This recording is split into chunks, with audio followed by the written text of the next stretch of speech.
It seems like we have been waiting forever for 1.0 to come out for Blade and Sorcery, but today we get to dive in and disseminate even more news. So without further ado, let's jump right in and take a look at Baron's brand new Crystal Hunt progress preview. Kicking things off, Baron says, "Hello mates, Baron here with the latest on what Cosby and the Warfrog team are working on as we approach 1.0 release. And some good news, this will be the final 1.0 preview news. Which is good. That means we are getting closer. After this, the next time you hear from me should be a trailer drop and release. Although that's technically a lie, because the next time you do hear from him will actually be this coming Wednesday, because he will be doing an interview with me about 1.0. But we'll let that one slide." He continues and says, "Since this is the last 1.0 preview news, I felt it would be apt to give you guys an overview of what just Crystal Hunt is exactly and how the game loop in the new progression mode is going to work. I wanted to do this last news since everything had been so work in progress and the dev/art team only until recently, so it wouldn't have done it justice to preview things earlier. But now this is where the fun begins." Let's take a look at the GIF that the Baron provided. There is a lot of stuff going on inside of here. The character is obviously holding a crystal with a cool hand wrap, but take a look at the scenery before we dive into what this crystal is. That almost looks like a dragon head with teeth coming out of it for that cave. It almost looks like they are technically on the player home or possibly even a new dungeon room. This could also be near the access to the shop, we don't know, but it's really cool looking. We have the Crash pirate ship, we have the Azure Star in the background, we have the trees, and it looks like it was going to be the player home, especially with the water. But now take a look at that crystal. I wonder if there's going to be different types of crystals that the player can get, and hopefully they can be stored in the player's inventory. I hope so, but it's really awesome taking a look at this GIF. Now it looks like the Baron gives us a little bit of the lore, so let's go ahead and dive right in. It says, "Deep in the mountains of Eridan, entrance to the long-lost Dalgarian ruins have inexplicably revealed themselves, triggering what folk have begun referencing to the Crystal Hunt. Within weeks of the first entrance discovery, major factions across Iridian mobilized to compete in finding these ruins and securing the valuables within. Taking up temporary residence in abandoned outposts dotted all around Iridian, the factions raced to map out the surrounding wildlands and discover new Dalgarian entrances. This is where the player comes in. Also motivated to find Dalgarian ruins, player visits these factions' occupied outposts to gather intel on the potential ruin locations. The outposts are, as you know them, in Sandbox and will be occupied by one of 4 factions, each presenting different challenges and difficulty levels, which is extremely interesting. We're going to put a pin in that for a second. Outposts will have loot scaled on that of difficulty, from gold and valuables, which players can use to purchase new weapons and armors in the shop, to crystal shards, which are the minor magic crystals that can be used to unlock new skills on the skill tree. That is some fantastic news baked into lore, but let's go back to that pin I put in about the different challenges and difficulty levels. As we know right now, while running a dungeon, you can select from difficulty 1 star all the way up to 3 star. But what do they mean by different challenges and difficulty levels? Because the last thing we kind of took a look at in the roadmap, they were talking about how there may or may not be new animations, especially not two-handed functions for the NPCs. So if there truly is different difficulty levels, does that just mean the different armor types that the enemy is wearing? If they're wearing something that's full plate or chainmail, is that the difficulty we're talking about? And then if we take a step back, it says different challenges. So what do you mean by different challenges, Baron? Because last time we spoke, you said there weren't going to be any type of traps or anything like that in the dungeon. So we will see on that one. Hopefully we are pleasantly surprised. And then as we take a look at this GIF right here, obviously you have the player opening up a really cool looking chest, finding a potion and some little artifacts they are collecting and probably going to bring to the shop. But what's really interesting, of course, if we talk about some bugs, if I'm being nitpicky, if you look at the hand when it's actually grabbing some stuff, it actually looks like the hand clips through something while holding it. And then when they grab that little iron ingot, it looks like the wrist bends in a really weird way. I just wanted to call it out because I'm being nitpicky. I'm just saying, but I digress. Each faction is motivated by their own agenda in the Crystal Hunt, something a player can choose to delve into if they wish by finding lore and piecing them together for a bigger picture. So I'm hoping that there is actually a bigger picture that they actually did write down and we can find an ending to it. It wasn't just like, oh yeah, totally, those guys like the thing. It also says on this part, I've mentioned many times before that this won't be something forced upon the player and it is totally optional. So if you're not paying attention to the lore, you're not going to find any story whatsoever. There's no narrator, there's nothing like that. You could play the game at complete face value and enjoy it straight up as an action game with progressive elements if that's what you want.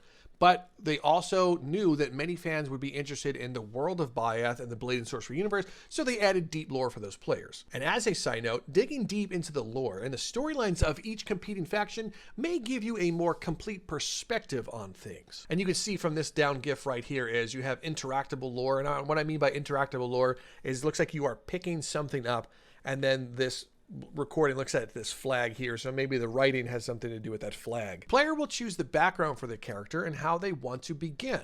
Perhaps you are a lowly gravity mage or a mind mage with slow motion, or perhaps you would like a challenge and begin with no magic at all. We also included a slew of customization options on start, from tweaking damage values to death consequences, including permadeath. Oh, that is excellent. I can't wait to do permadeath runs.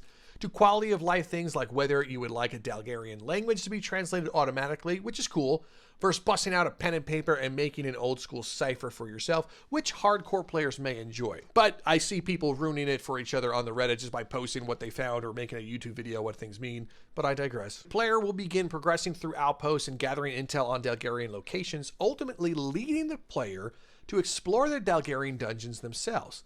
From there, the objective will be to acquire a crystal core. This is the main currency for progression and what will lead the player to the end of the game. The Dalgarian dungeons are something we are deliberately holding back on over-revealing so that you guys can experience it firsthand in VR. Images are cool, but they can't do it justice to experiencing the scale of things in VR, which I can absolutely attest to. When I play VR versus when I see it, it's two separate worlds. But now let's take a look at the GIF provided. As you can see, you are kind of going through with this camera in a really awesome looking zone. You have a nice bridge, which I can't wait to fight on, and there looks like there's some magic going on at the very end. So I do wonder what's going on there. The waterfall looks cool. I really hope there's sound effects for that water. There's trees here. It looks beyond cool. The Dalgarian dungeons looks way cooler than the normal Outpost, I'm just saying. Now, the home map that the early access players will be already familiar with will act as the hub between the dungeon ruins. Here, players can relax, visit the shop, equip new gear,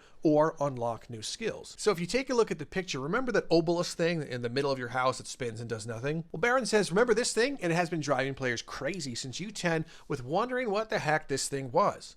You guys jammed cups into it, came up with all sorts of conspiracy theories about its purpose, but now I'm glad to put it out of your misery and confirm that as some you had guessed correctly, this is the skill tree. When the player has at least one crystal core, they can interact with the skills. This was something we tried to make as interactable and immersive as we could for VR, as opposed to just floating UI. And taking a look at this GIF, it is awesome. It looks like you put the shards in there and then you could physically grab the skill. It has a little tutorial. It kind of looks like Lineca had his hands in this one, especially if you're familiar with his wand with the tutorials. So it's really cool to see how that framework affected the actual game itself. The Baron says the crystal core itself is what unlocks a branch, the lowest branch on the skill tree: fire, gravity, lightning, mind, and body. From there, players can use lesser crystal shards they found in dungeons to purchase skills within those branches, which is of course something we've seen in other types of games before. If a player is able to find a second crystal core, they can make a decision whether they want to unlock a new skill tree branch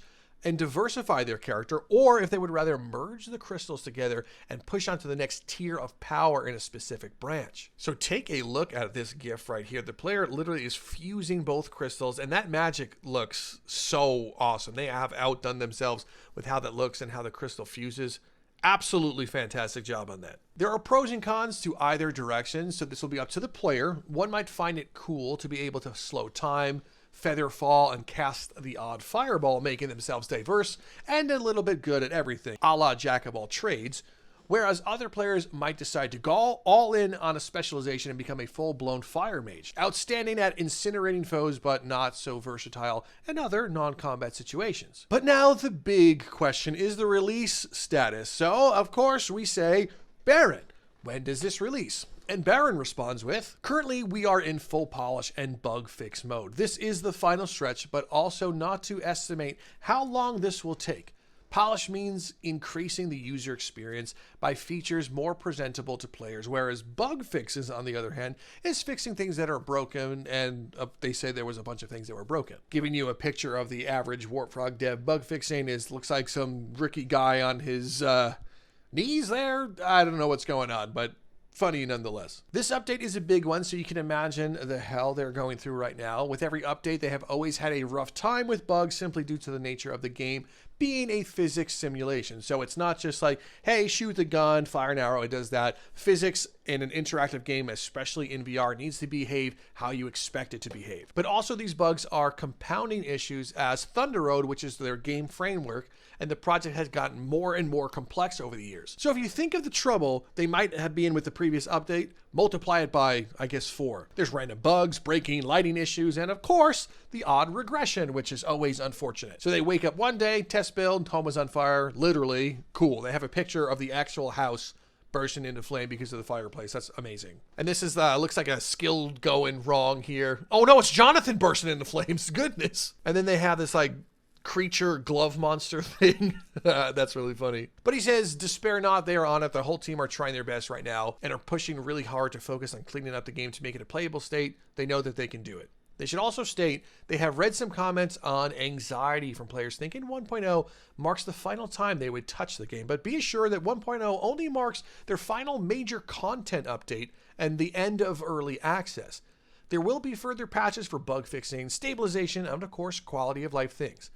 They certainly wish that the 1.0 release was so perfect that there would be no need to improve it, but we know that's not how game development goes. But with that, the Baron says they'll talk to you guys next time at the release news, so it's heads down until then, but back to Bug Hunt from the Warfrog team. They say that in the Steam post, but just know that once again, Baron will join me for the interview, so look for that this coming Wednesday. And they leave you with this gif of a monkey from The Simpsons typing and working away, which is absolutely fantastic. Now, that's pretty much all the news that the Baron has left us with, and just to give you my slight perspective at the very end, this has been a long time for Blade and Sorcery, coming from early access all the way to 1.0 release. And this is a dev team that prides themselves on the quality of the game and what they work on. They tend to under-promise but over-deliver, which is something as fans we appreciate about them. But just know we want it to be worth the wait, because a game coming out of early access and going into 1.0, you really don't want to see legacy bugs that you've been, well, reporting on this entire time. And that's what the polish and the fixing of bugs comes down to. They want to make sure that this game coming out of early access is truly worth it. Because like I've spoke to the Baron in the past, the early access price of $20, we can expect that to go up. I assume around $40, especially if there are options for it to come to PlayStation VR. Who knows what Sony will want in the future. But what do you guys think about this update? Are you excited to see all these news? Especially looking at the pictures. And of course, you guys excited for that interview coming up. Let me know in the comment section down below. But other than that, thank you guys so much for stopping by. I'm Drifter from Downloadable Content. Make sure you subscribe if you're new. Like this video and share it so it goes super viral, of course. Not just for my own benefit, but so that Blade and Sorcery can grow and become the biggest game on the planet. But other than that, thank you so much, and I will see you guys next time.